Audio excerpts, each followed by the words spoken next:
La semaine passée, John Jones a annoncé qu'il laissait sa ceinture des poids mi-lourds pour aller au poids lourd.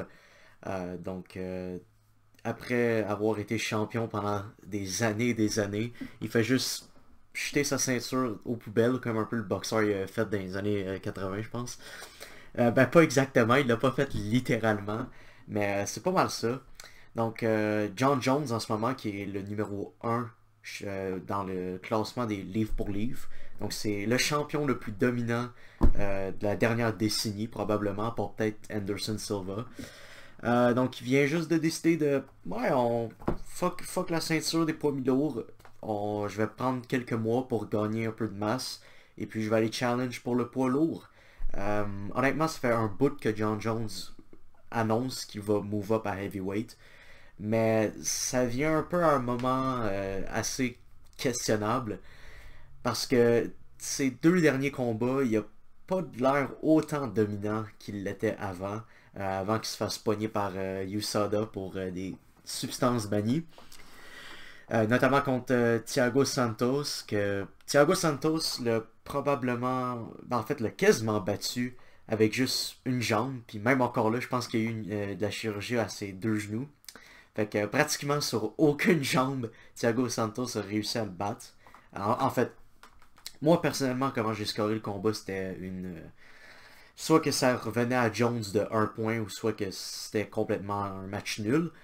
Mais bon, le combat que pas mal de monde dirait qu'il a perdu, ça serait contre Dominic Reyes, qui s'est passé, me semble, en février 2019, 2020. Ouais, on peut faire un bon cas pour que Dominic Reyes ait gagné ce combat-là. J'ai pensé que Dominic Reyes gagnait ce combat-là, mais c'était quand même proche parce que vers le quatrième puis le cinquième round, John Jones recommençait à devenir pas pire. Ben pas à redevenir pas pire, mais à s'ajuster. Mais ouais, fait il essaye même pas de devenir double champion comme son rival Daniel Cormier a réussi à faire. En fait, pour moi, j'ai plus de respect quand que tu laisses tomber ta ceinture et que tu move up, que juste tu maintiens la division en place, qu'en fait que tu donnes à aucun contender la chance de devenir champion puis que pendant ce temps-là, toi tu t'en vas à heavyweight pour gagner un autre championnat. Moi je préfère qu'il laisse tomber sa ceinture, donc c'est pour ça que je respecte pas mal plus sa décision.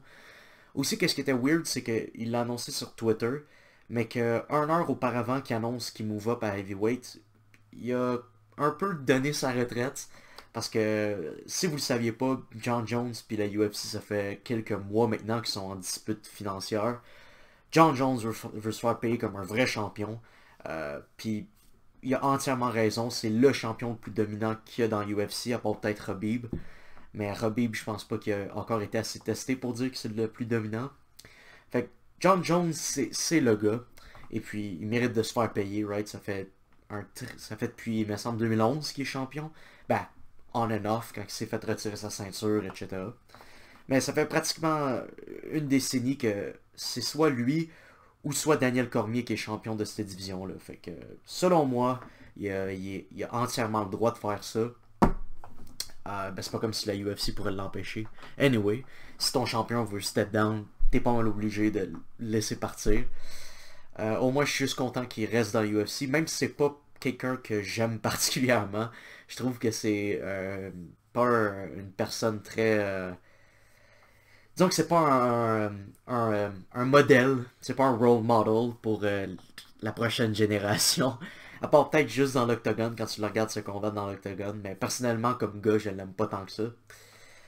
Mais bon, un talent comme lui, qui s'en va à heavyweight, c'est assez intéressant parce que on va être franc, la division des poids lourds, c'est pas exactement la plus stacked. Je pourrais voir John Jones devenir champion de cette division-là. Je pourrais le voir battre Stipe Miocic, honnêtement. Mais ça va être intéressant parce que en ce moment, à heavyweight, Daniel Cormier vient de prendre sa retraite. T'as Stipe Miocic qui est sur le top. T'as Francis Ngannou. À part de ça, t'as peut-être Curtis Blades, mais même encore là, Curtis Blades, ça fait 2 fois qu'il perd contre Ngannou.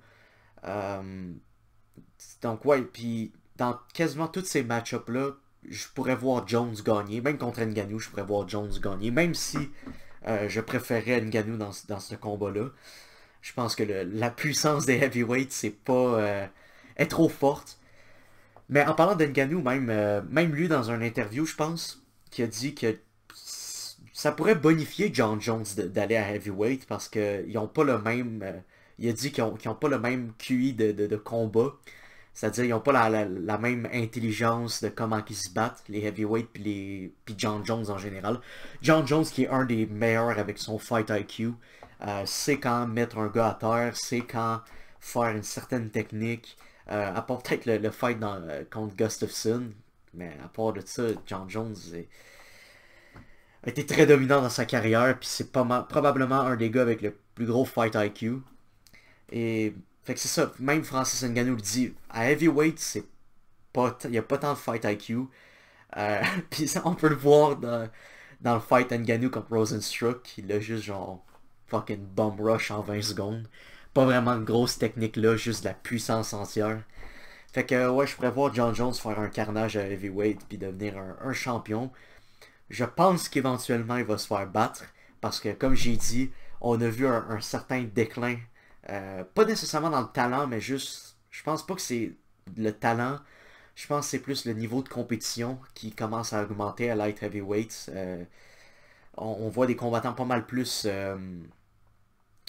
complets qu'il y a quelques années. Et puis, ouais, c'est ça aussi. John Jones, ça fait un bout, man, qui est dans l'UFC. Ça fait un bout qui défend sa ceinture. Ça fait un... Il est de la génération passée, John Jones. Même s'il est encore très bon contre les combattants d'aujourd'hui. Je pense que ça va juste s'empirer de là en là, ses performances.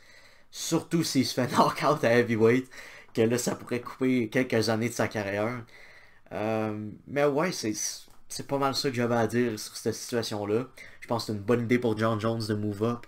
Ça pourrait solidifier sa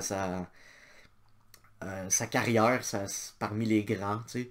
Déjà que c'est teinté par USADA, comme un peu Anderson Silva, qui ont busté pour des stéroïdes. Je pense que c'était du Turinabol que John Jones a busté pour en 2016, 2014, 2016? Je sais plus trop quand. Je sais que c'était après UFC 214 en tout cas. Mais bon, fait que c'est ça. Merci d'avoir écouté. Je vous dis à la prochaine. Ciao tout le monde.